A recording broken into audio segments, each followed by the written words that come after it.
araw po sa ating lahat. Ako si Emmanuel O. Alejandre. Ito ang aking daily devotion ngayong October 13. And for today, ating pag-uusapan ang tatlong dahilan para magtiwala sa Diyos. This relates to the topic of transcendence of God. Transcendence, ibig sabihin nakatataas. Sinasabi po rito na ang Panginoon ay nakatataas sa lahat ng kanyang creation. Therefore, nakakataas siya sa lahat because everything that we can see, observe, feel with our five senses, and even more, is His creation. Lahat ay creation ng ating Panginoon. Therefore, nakatataas siya sa lahat. So, magtiwala po tayo sa Panginoon na siyang gumawa ng lahat. Wala pong kayang makasira sa atin at sa relasyon natin sa Kanya kung tayo ay mananatili sa daan na itinungo sa atin ng ating Panginoon. Sabi nga po sa Isaiah chapter 55 verses 8 to 9, "For my thoughts are not your thoughts, neither are your ways my ways, declares the Lord. As the heavens are higher than the earth, so are my ways higher than your ways, and my thoughts than your thoughts."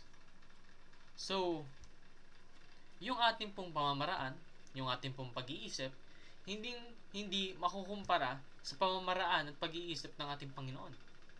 Tatandaan po natin, ang Panginoon ang gumawa sa atin.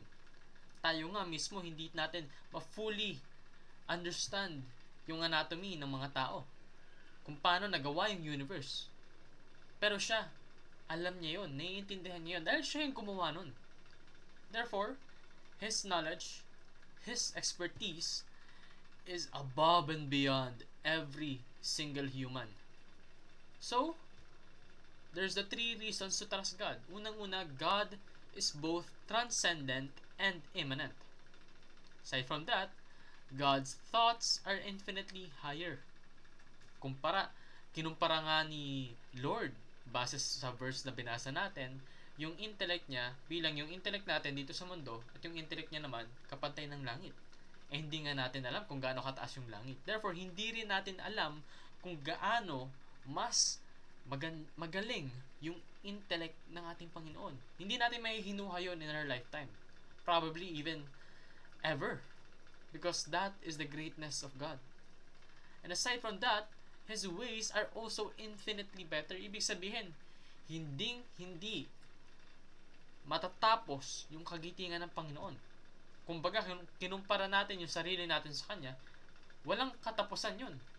Lagi na lang natin naiisip na siya ay higher because He is. No? So, repent by changing your mind. Anong ibig sabihin nito? Dahil may mga tao na nag-iisip na kaya nila yung sarili nila.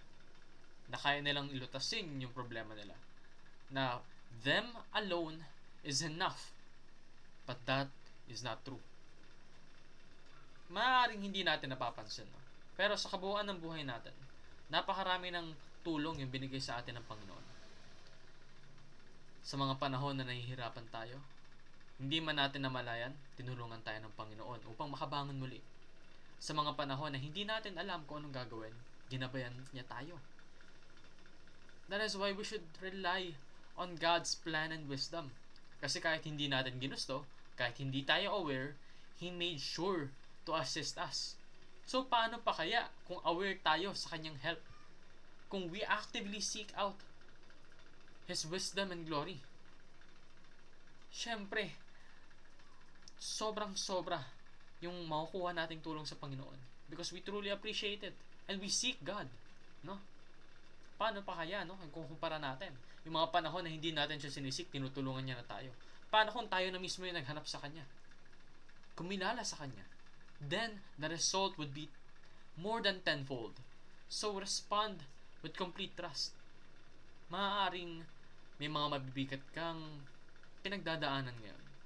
But that is not a reason for you to back out of your faith. In fact, that is more the reason na magtiwala ka sa Panginoon. Yan lamang po ang aking daily devotion. Maraming salamat sa pakikinig. Pagpalain po tayong lahat, and may God have all the glory.